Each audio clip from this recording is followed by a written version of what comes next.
Season 17 for Destiny 2 is just around the corner, and that means it's time to round up everything we know, and some things we don't about the new season. With all the info related to the new dungeon, we've got new weapons and loot, we've got raid rotation, new Crucible Map, plus the rework of Iron Banner. I'm also going to speculate about some of the things we don't know, perhaps most importantly, the story. Well, if you're new around here or find this useful, don't forget to hit that subscribe button down below for all the latest Destiny 2 content, and turn on notifications by hitting that bell. And roughly 98% of viewers who watch This Week in Video Games aren't subscribed, so subscribe today and never miss an update. Well, it's been a few weeks, I'm back from holiday and it's good to see you all again. So let's dive into the topic of today's video, and that is everything that we know about Season 17 in Destiny 2. So first of all, we're going to start off with the things we do know, and then I'm going to touch on the story, which is all about speculation. So first of all, we know we are going to get a new dungeon. So when talking about the new raid rotation system recently in a TWAB on April the 14th, Hippie, one of the community managers over at Bungie, mentioned the new dungeon coming in Season 17, and they said, so each season, the newly released raid and dungeon will grant pinnacle rewards for all encounters. As an example, in Season 17, Vow the Disciple and the upcoming Redacted dungeon. Outside of these, we're going to have Raid Rotator and a new Dungeon Rotator, each offering pinnacle rewards once completed. So that's really fantastic news there from Bungie, and Bungie said they wanted to add a raid, a dungeon, a raid and a dungeon in the seasons in Witch Queen. So this coming season, it looks like it's going to be a dungeon, and that is absolutely fantastic news. So the dungeon team always managed to knock it out of the park. The last dungeon we had was for the 30th anniversary, and the previous one to that was the Prophecy dungeon. So I really do hope this dungeon is going to be free for all players like Prophecy, rather than the Grasp of Avarice, and that was locked behind the 30th anniversary bundle. So there's good news when it comes to farming the Dungeon 2, with Bungie saying all lockouts on encounter rewards for legendary gear are going to be removed, and that means all legendary drops in both raids and dungeons will be 100% farmable if you so choose. So much like the recent dungeon, the Grasp of Avarice, the dungeons are going to be farmable when it comes to those legendary rewards. Well, next up, in terms of things we know, we've got the Arc or Solar Subclass 3.0. So for the release of the Witch Queen, we've got the new Void 3.0 rework, bringing up our Void subclass to the standard of Stasis. So we've got Arc and Solar, they are next on the agenda. We've got one coming in Season 17, and then the other coming in Season 18. But which subclass are we going to get? We don't know at this very moment, but we're likely to have an update from Bungie before the season start. And personally, I'm keeping my fingers crossed for Solar. So talking about updates from Bungie, I reckon we're going to get a trailer for Season 17 this week, so I would look out for that on Wednesday or Thursday. Well, next up, we got the Iron Banner rework. So Iron Banner definitely feels stale right now. It's got an antiquated token system and a really large loot pool. But Bungie dropped a load of info last week on their This Week of Bungie update. So head on over there to their website to get the full rundown. And the major changes include a new rank up system with Lord Saladin, power level requirements being removed from Iron Banner in a surprise move.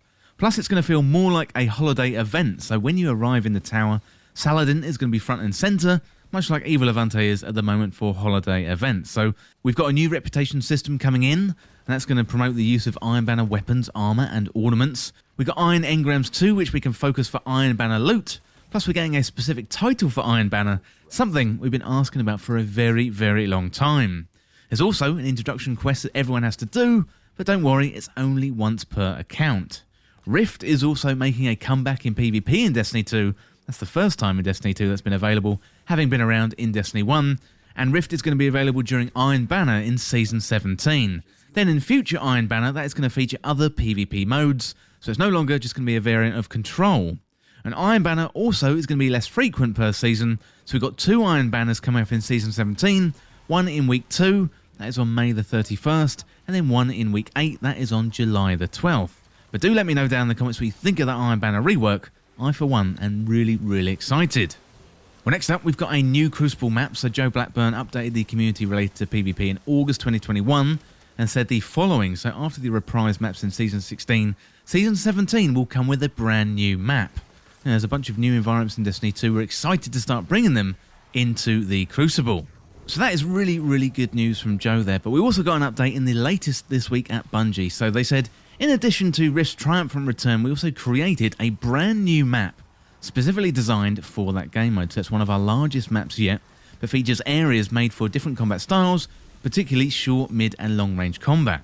And the map is called Disjunction, and it's a symmetric map with a base on either end, 3 lanes and plenty of crossovers and large backfield. So it takes place in the swampy pyramid area of Savathun's throne world. So it's really good to see that is in a new environment in Destiny 2.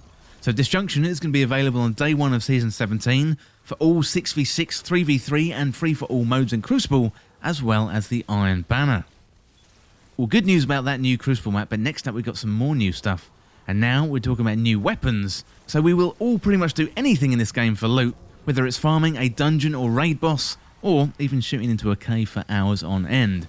Well, Season 17 is going to bring plenty of new loot, plus a few new returning favourites to the fold. So here's what Bungie had to say recently about Season 17 weapons.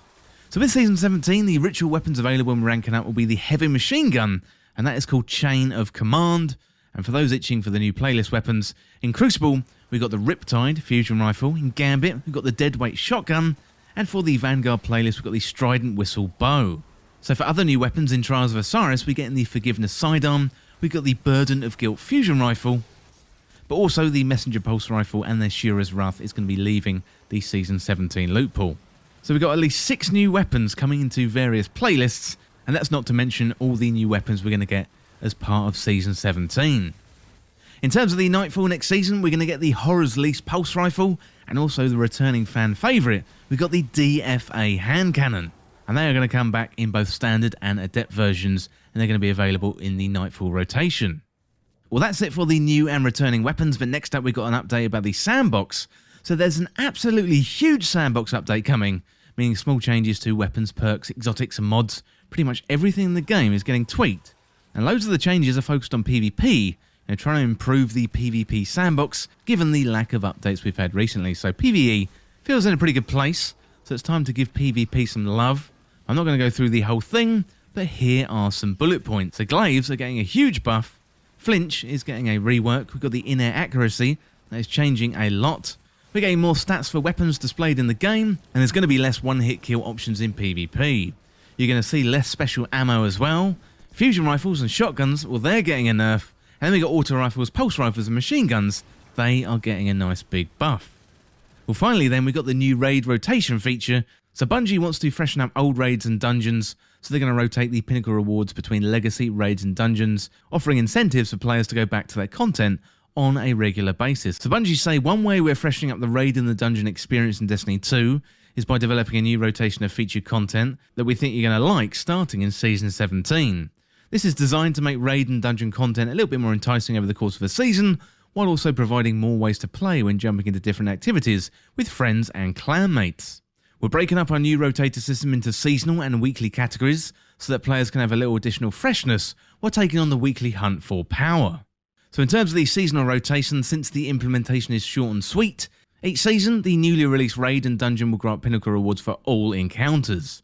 And for those wondering about the weekly rotation, this particular inclusion will have a chance to feature all raids and dungeons not listed in the seasonal rotation. So looking at rewards for the weekly rotation, completing the final encounter of any of the chosen raid or dungeons will award a pinnacle drop for a weekly challenge. For any raid or dungeon that offers a higher difficulty, such as Master Vault of Glass, that higher difficulty will also be available to select should players be itching for an additional challenge. Well, that is a roundup of everything that we currently know about the season, but here's a little thing that we don't know, and something that I'm really itching to find out more about, and that is the story. So Witch Queen and Season 16 brought with it so many story beats to the game. We had the death of Savathun, the introduction of the Witness, and Lord Saladin heading off with the Cabal. So hopefully we're going to start that march towards Lightfall very soon, gathering all our allies as we're going to need them in the fight against the Witness. Now, could Anna and Rasputin come back into the fold? We've not really heard much from them since the arrival of the pyramids at the start of Beyond Light, when Rasputin was switched off and Anna managed to save him and put him into an engram. Also, what's happened to Osiris and Saint 14? Osiris was returned by Savathun, but in a coma. It's definitely going to be interesting to see what enemy race is going to be the main offender this time round, especially as we're building an alliance among our former enemies. So we've got Elixni in the tower, we're aligned with the Cabal, so that really only leaves the Vex and the Hive. Well, that is all speculation, but let me know in the comments what you want to see in Season 17. So what do you want to see with the new dungeon, and what do you want from that story in Season 17? Share your thoughts with the community down below.